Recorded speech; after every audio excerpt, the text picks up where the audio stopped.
hacia la pista. Busco a las chicas tomadas y listas, desmadrosas, ambiente alegre. Toda la noche la verde prenden, toda la noche la música encienden. Eso es lo bueno si es que comprendes. No te me agüites, sigue la onda. Cantinero, trae mi otra ronda para ponerme una peda chingona con todas las jainas pechugonas. Y mis compas, arriba las copas, brinden al aire por todas las locas. Sin el desmadre no hay reventón, síganme las buenas a mi cantón.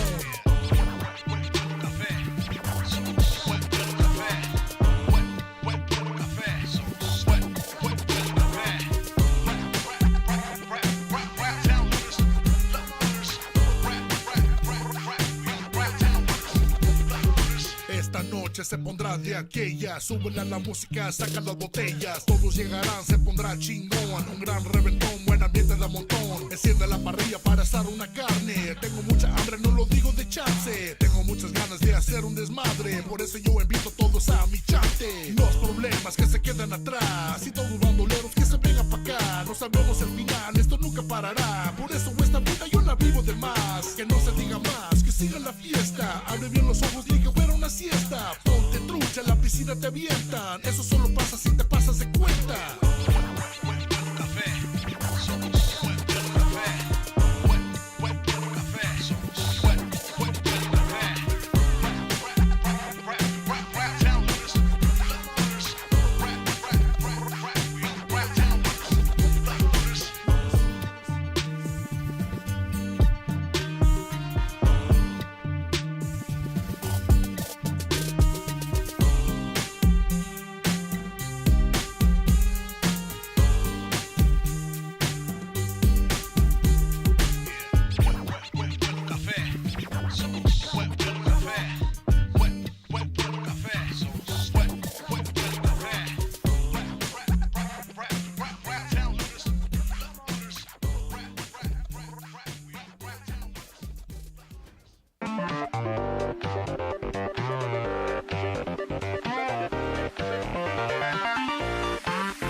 Hey, everybody, welcome to the Richard Listens Show. We are live in studio today with not one, but two special guests.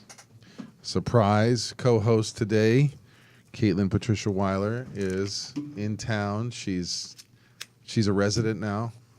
They might have to make her change her license to California. So she is here. And today is an honor to have our guest today, who is a rapper, a movie star, and most currently featured on the George Lopez Show. He is popularly known, if I'm going to say it correctly, as El Citrico Cínico. He's going to tell me what that's all about. And without further ado, today we have musician and actor, high performer in many elements, Mr. Anthony Campos.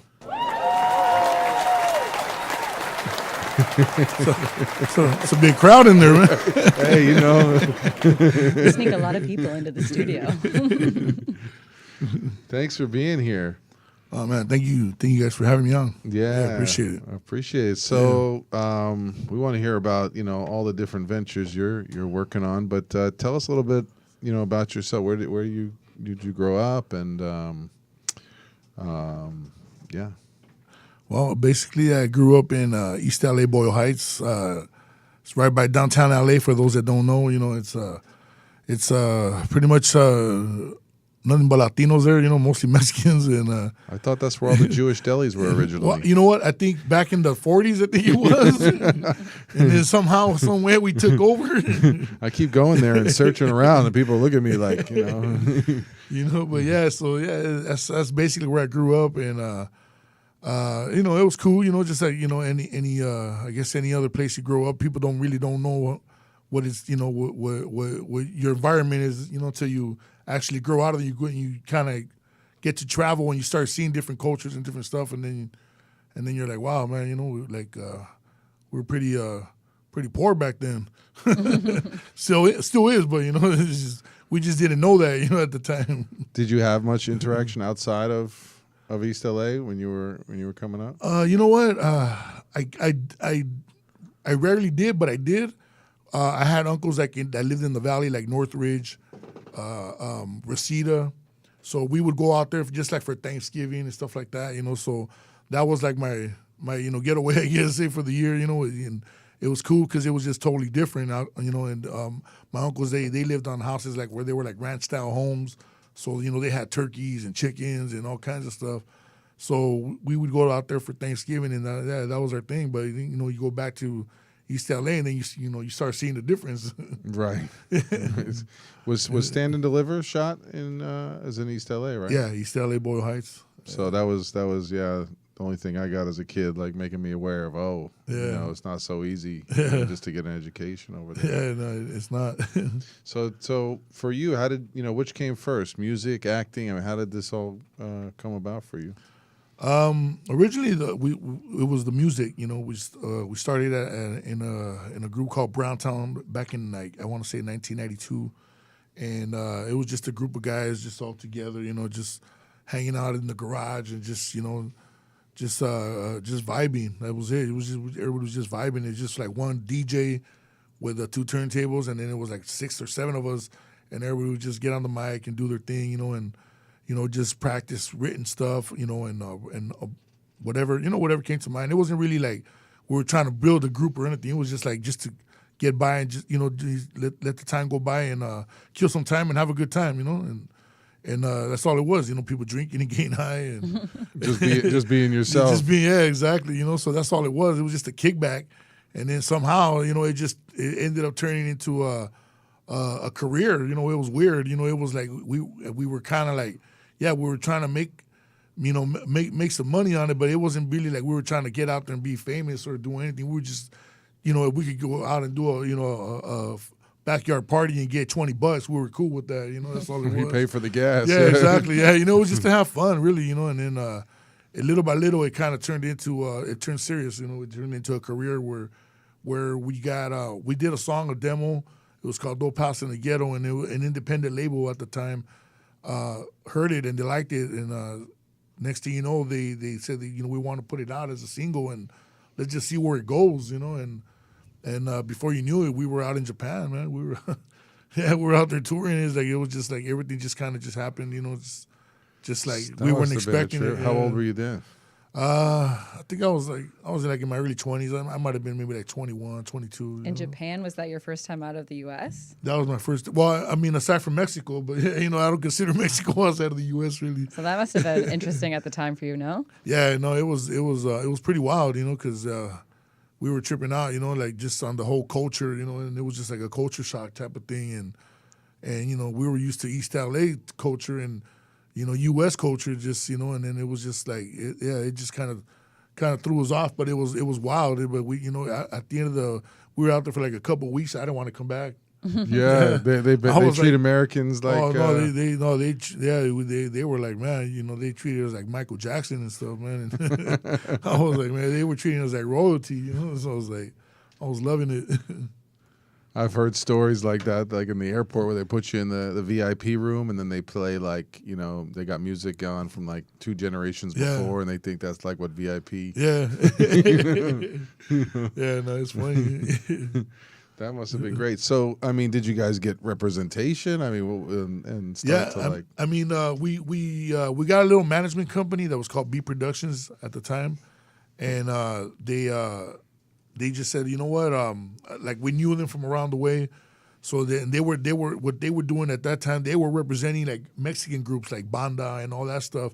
So we were like their first hip hop group, but because we knew them real cool, they were like, you know what, we don't really mess in that genre, but it's how hard can it be? I mean, we're already in the industry, in the music industry. All we got to do is just flip it to that. So we gave them a shot, and they rolled with us for a few years, man, and they took us a lot of places, man. We did a lot of tours and just a lot of underground stuff, man. Like at the time, like In those days, like the artists that were blowing up was like Kid Frost, Lighter Shade of Brown, and Mellow Mayonnaise. So we were like on the road with those guys, and we were opening up for them, and we were just like, wow, it's like a dream come true, it just started happening gradually, Now, did you find that your appeal was in the mainstream, or was it, because I know I lived at a nightclub out here, and there's in LA, a whole brand of music that's, Latino driven, local bands, and it's like a voice for the people in a lot of ways. So did you find it was like appealing to both, like local and nationwide? You know what? In the beginning, we were just like I said, we were just doing music. We really didn't know. We had no direction where we were going. We didn't know really what we were trying to do, but we just wanted to do music. And it became a voice for the people, and for the streets. And then after that, we started dabbling more in doing Spanish stuff. For some reason, there was a niche for it. And that's when we transitioned to do Pueblo Café, which is what we go by now. I mean, we haven't really been doing tours or nothing in a few years, but once in a while we get together, we do some music for movies and television. We'll license stuff, But yeah, that's where it became mainstream. Like, it was weird. Like, the English stuff wasn't really working. It was more on the underground tip. But the minute we started doing Spanish, it took off mainstream. And of course with a big help of Mike Judge. Right so yeah, he started putting our music in some of his projects, and then that just like caught the ear of a lot of people, and it just started taking off. He's a producer. Mike Judge is actually the guy that wrote and directed like Idiocracy. Oh, right. And he's the creator of Beavis and Butthead. I don't know if you remember those Yeah, absolutely. And King of the Hill. That's right. I saw. He does the voice of Hank Hill. Did you act on King of the Hill as well? I did a voiceover on one of the episodes. Yes. I played Danny Trejo's brother-in-law. Really? I was going to ask if you knew. Have you had interaction with Danny Trejo? Because I've heard his story. Yeah, a couple times. Yeah, a couple times. We did the East LA Christmas parade last year too, and we hung out for a little bit, took some pictures. Yeah, his story is amazing. Yeah, it is. Yeah. So, at what point did acting come in the picture? Because here you have this newfound music career, and it's taken off. Yeah. Was that always a passion of yours, or did people start to discover you now that you were? Yeah, I mean, I guess the music led to the acting, because I wasn't really trying to be an actor, but when I was younger, like 10 years old, I was really into like the movies like Grease, Saturday Night Fever, like I was a big John Travolta fan, so and I kind of like, I remember I would listen to albums that my mom would buy me the records in, and I would listen so. And take me to the movies, and we watched the movie like 5 times in a row. My mom be all pissed off, like, let's jam, I'm like, nah, Mom, just one more time.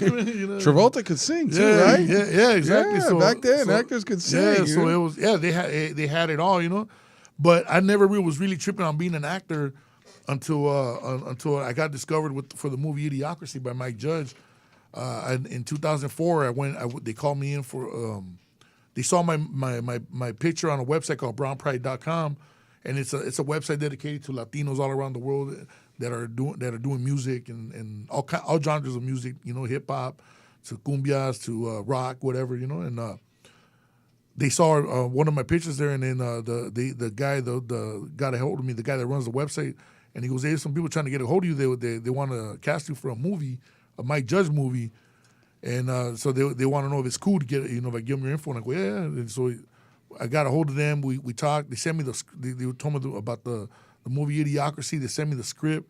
I really didn't know what the hell it was. I mean, I had never done acting, because the only thing I had ever done prior to that was just like background work on 2 things, with Dr. Dre and Snoop Dogg on the Little Ghetto Boy video, and a movie called El Padrino with Damien Chapas and Tiny Lester Jr. the guy Debo. So I did like 2 background gigs on that, and that was it. That's nice. You called him by his real name. Yeah. That's nice. So then when I got called in for that audition, I had never auditioned in my life, so I didn't know what the hell I was up against. So I was just like, all right.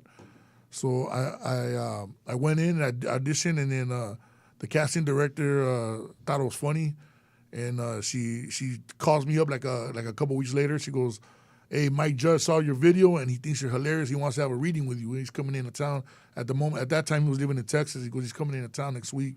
You're like, great, what's a reading? Yeah, I was like, and I go, yeah, and I asked her, I go, you mean like audition again? And she goes, yeah, you're going to audition, but for him now, And he's the writer of the movie and the director. And I was like, all right. So then we met up. He came the following week. I read again. He had me read for 2 different parts. And he was just like laughing the whole time, but I just didn't get it. I'm sitting there looking at him like dumbfounded, but I just didn't get it. So I was like, all right, I guess. So yeah, like 2 months went by and I didn't hear nothing about it.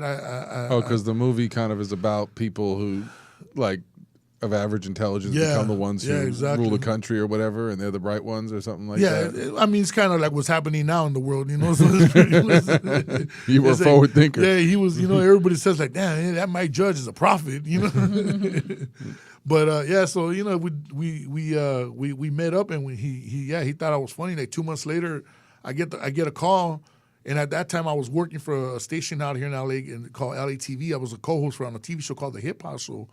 And I was getting ready to go to work, and I was across the street actually from the place I was having dinner, and we're gonna do a live broadcast that day, and so I get the call and they go, hey, you got the part, because they go, hey, is Anthony? I go, yeah, you got the part. I go, what part? The lady, the part for the movie audition. They go, oh damn, man. Go, and she goes, at that moment it wasn't called Idiocracy. They didn't even have a title for it.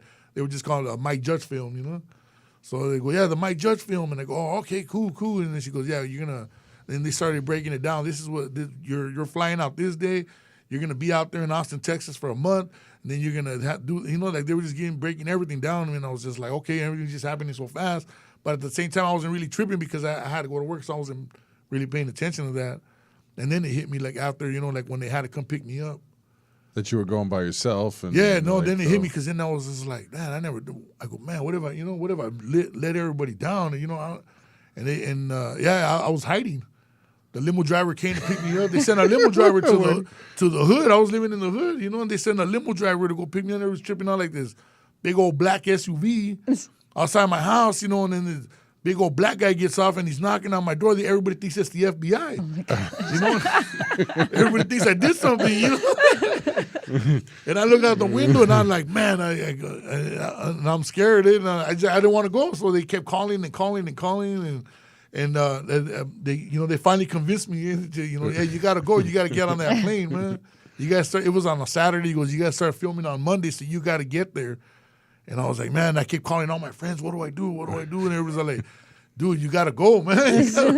This could be a life-changing moment for you, man. This could be your life changer right here, man. You got to go, man. And I was like, I was too scared and too nervous to go. Who did you call? Who was the person who told you to get in the car? I called my friend Brown Weddle. They used to call him Weddle. Rest in peace. He passed away a couple years ago. I called him and he was like, dude, you gotta go, man. He goes, this is Mike Judge, man. He was a big Beavis and Butthead fan, So he goes, dude, this is Mike Judge, man. He goes, if I could go, I'd go, man. But you gotta go. And from your experience there, then what was the lesson, or what did you take from having that experience at that time, going into it with that kind of feeling? After that, I was just like, man, you just got to jump into things.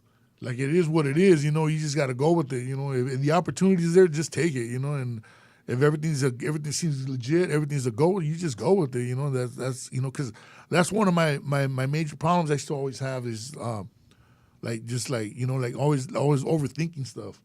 And just like second guessing myself. Mm-hmm. I still have that problem to these days, I'll still second guess myself on a lot of stuff.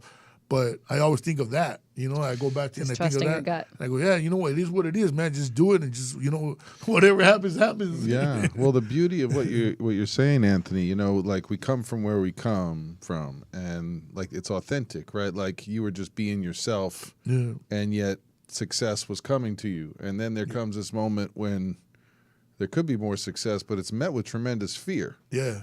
Where it's like, well, what do you mean? To go get that success, I have to go away from what I know. I have to do the unknown. In fact, I got to go do what scares me. And so it's beautiful in a way, right? That you had a friend to reach out to just to get you to step over the ledge a little bit. And I totally relate to that in my life right now by like my moving and everything changing in my life and everything you just said. Well, you was call just like, Anthony. He's going to tell you. amen. He's going to tell you. Yeah, because if you get too comfortable, you don't grow. You're not going to grow. Yeah. Exactly. And I learned that. You can't. It's almost get like too in the comfortable. beginning when it feels like the worst. That's like when you're going to grow the most. Yeah, So I try to keep exactly. telling myself that now in this moment in my life where I'm like, oh, why is everything so like It's real crazy? Yeah, no, I can imagine because you're coming into a whole new city from where you're coming from. Well, yeah, where I've just been used to traveling, kind of always going, never being in the same place life, and now I'm planning routes. So for you, putting roots is the challenging part, terrifying. right? Just it's relative to each individual. Yes. It's So all Anthony, perspective. tell us what do you got working on now? Right now, we've just been working on a few different projects. I was working on the show called Lopez with George Lopez. And That's right. Hope you're listening, George. Welcome, George. Yeah, big shout out to George Lopez. We shot 2 seasons of it. We were on TV Land for the first 2 seasons, and then I don't know something happened over there, and I don't know I'm not sure exactly what happened, but the show got canceled from TV Land. But George and the writers, they don't want to can it, so they're shopping it right now. They're shopping it to another network, so. That's a good thing, Absolutely. We just don't know exactly when, but yeah, they're shopping it to another network from last when I talked to the writers and George. And other than that, I've been working with a couple different people, just shooting a couple different pilots, and let's see what works, see what happens, So right now the opportunities are they're endless right now. They're coming at us. So we're just like I'm open to pretty much anything and everything, If it sounds right and it looks legit, I'm just gonna go with it. Trust the same experiences exactly, the way you've always operated. Yeah. For all your fans out there, what are you listening to your Spotify right now? What keeps you? Oh man, connected? you know what? I listen to a lot of different stuff, man. I'll listen to 1 minute. I'll listen to rock. I'll be listening to heavy metal. Some hip hop, old school hip hop. So, but for the most part, I mean, shoot, I listen to a lot of oldies when I want to just chill and relax, But for the most part, lately, I've been listening to a lot of my old, and there happen to be friends of mine like Delinquent Habits, they're shout out to them, Chemo the Black Skin and Ives, they're a trio out of Norwalk, and these guys are sick, along with a couple other groups, the Mexicans from Long Beach, of course, Cypress Hill, the new album, Aleph is on Acid. You can never go wrong. Those are cool homies. So, shout out to Sin Dog and Be Real. But yeah, I don't know if you guys haven't heard that new album. It's fire. Yeah, I got to get that. I love working out to Cypress Hill. Yeah. When I request a playlist, though, they're like, "Oh, you want old school hip hop?" I'm like, "Yeah, I want old school hip hop." But Now, did your experience in Japan? Did you bring anything from music from over there? Because that is quite different. You know what? I didn't bring anything from musically over there because they were all up on our music, so it was like. So you were good. Yeah, you were a good influence for them. When we were out there, it was just weird because we went up on stage, and all I see in the crowd is a sea of guys that look like me. It was weird, But you take out the glasses, and you see they were Japanese, but they were looking like cholos, and there were some that were looking like Bloods and Cribs, So it was just crazy. you were like, "Do I need to get out of here?" Yeah, that was my first reaction. I go, "Hey man," I tell our interpreter that he was like our road manager. I tell him, "Hey man, something's gonna pop in here, man. It don't look right." Oh no, don't worry about it, man. It's just a fashion statement here. It's just a fashion thing. Don't worry about it. These guys wearing Compton hats, East LA hats. I was like, wow, man. They were just trying to show you love. Yeah, this is like, "Where's security?" Yeah, I thought it was gonna be a riot up in there, But yeah, it was good though, man. We had a blast, man. We went out there and it was just a great experience. I want to go back. I haven't went back since.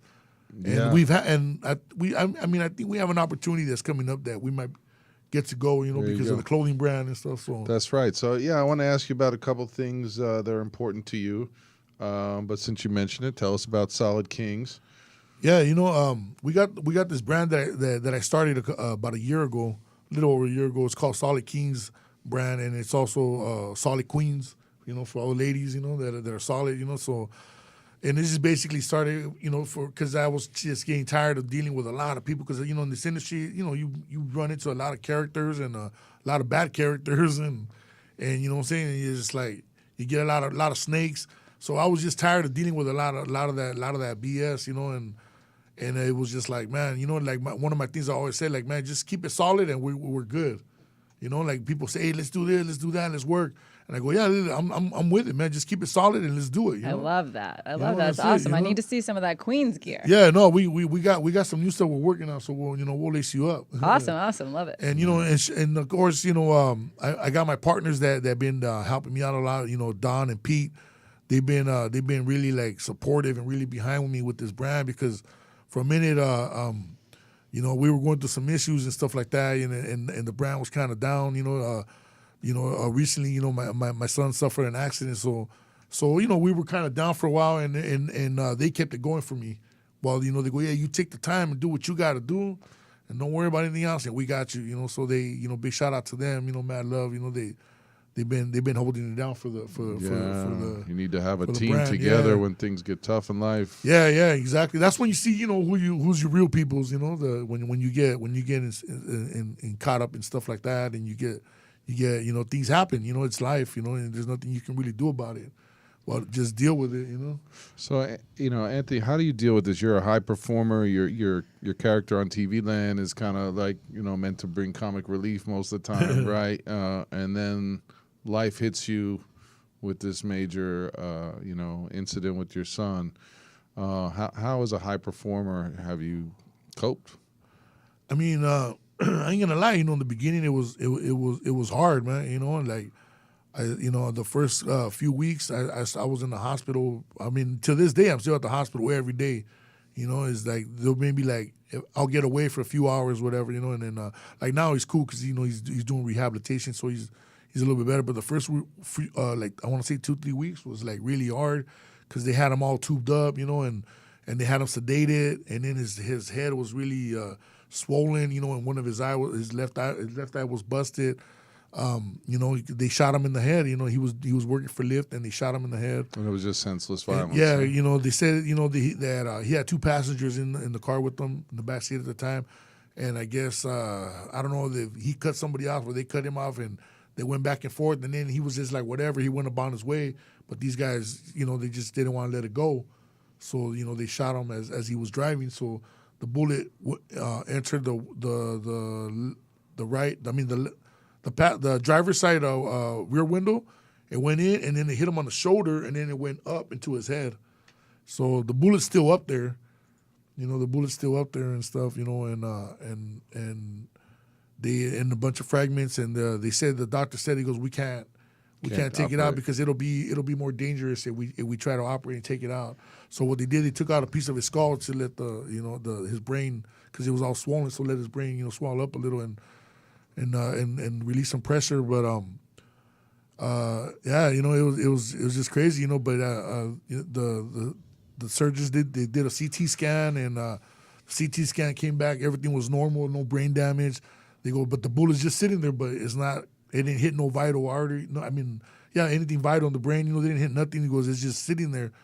But it's gonna be a while. He goes, we're letting you know right now. It's gonna be a while before he gets back to 100%, memory wise and stuff like that. And to be honest with you, we're at the stage he's at right now. Like, all the doctors are kind of like, wow, like I'm tripping up because I didn't think to see him, like that. I was thinking maybe it's gonna be a couple months before he was even able to talk. Like now he's talking cool. He has a lot of he's not comprehending a lot of stuff yet. He doesn't know how he got shot. He doesn't even know, that, because I asked him when he was in the hospital, in the last hospital he was at. I asked him, I go, do you know why you're here? And he goes, nah. So I kind of broke it down to him, and then he keeps asking me, like, what's going on? More information, yeah. And he just like, it's kind of like coming back to him a little, but it's not, like, and certain events he doesn't remember, Yeah, that's such a shocking thing when you can't predict it, and then for you as a father to be like not sure, you're both grieving your son as he was, and then the shock of something happened suddenly. Yeah, no, it was hard, like I went to sleep. I'm still trying to recoup from, not having no sleep, the first couple weeks I wasn't sleeping, you know, and I was at the hospital every day. And But it seems really beautiful from what you've been sharing is like the family coming together, the physical. Is it physical therapy? I saw some of his he's got movements starting physical to therapy begin. going on right now. You know, so he's having physical therapy and speech therapy right now, and the part of his or the skull. I mean, it's kind of flat right now because they took that piece out, obviously. But the doctors are talking about like in about another, I don't know, by January, maybe February, they'll operate and put another piece in there, so his head goes back to normal. And his left eye is he can't see out of the left eye right now, just barely, like, because when he got hit, he crashed into a fire hydrant, and the airbag didn't come out, didn't deploy, so he hit his eye on the steering wheel. Oh my God! So yeah, his eye was all messed up, so he was like really swollen. Now he's starting to open it now, and but he can't really see. He tells me, he goes, I can barely see through that one. So, but they said they might be able to fix that with laser. So. Well, many thoughts and prayers for you and your family. Thank you, appreciate Absolutely. it. Thank you to all the fans and family that been praying. Like I was kind of hesitant in the beginning to put it on social media, and I asked my ex-wife, his mom, I go, what do you think? Should I do it? She goes, yeah, just do it. I mean, eventually, people want to know. Yeah, tell us about the GoFundMe you've set up and. So basically, we have a GoFundMe for his recovery. It's Eric's recovery. So you could look from Eric Campos on the GoFundMe. It's the road to recovery, and the shout out to everybody that's been donating and sending their prayers. Because I believe the power of prayer. It sends a positive energy that is just is I think that helped a lot. Because the doctors even say it's kind of a miracle, in the way he got shot and the way he got hit. That he's even here. Yeah. And so that he's even interacting with us. Right. It's kind of a gift every day, and every small step, it does reshape your perspective. That changed me forever, like big time. So it's like I look at life in a whole another manner now. And being growing up around guns and all that stuff, and seeing a bunch of the stuff. It's and I've had a lot of friends shot, and killed and stuff like that. But it doesn't really hit you hard like that until it's like really, really like your own. Yeah. Especially your son, your kids, Yeah. And it's really beautiful the way you're letting people support you, even as someone who's out there in the public eye, that you're a human being and you're a father. Showing vulnerability. Yeah, I had to back out from a lot of events, I backed out. Even recently, there's a lot of events that I've kind of turned down because I've just been more focused on him and being in the hospital for him and with him, during everything. I think that's helped a lot, too. The doctor says, too, that you being there for him pretty much every day, that pumps them up. Yeah, and your life and your health and your happiness about feeling connected to your son and healing may take a priority over somebody else's performance. I turned down a lot of work, the last few weeks, like there's a lot, my heart hasn't been in it, and eventually I'll get back out there again, so I'm not even worried about it, like I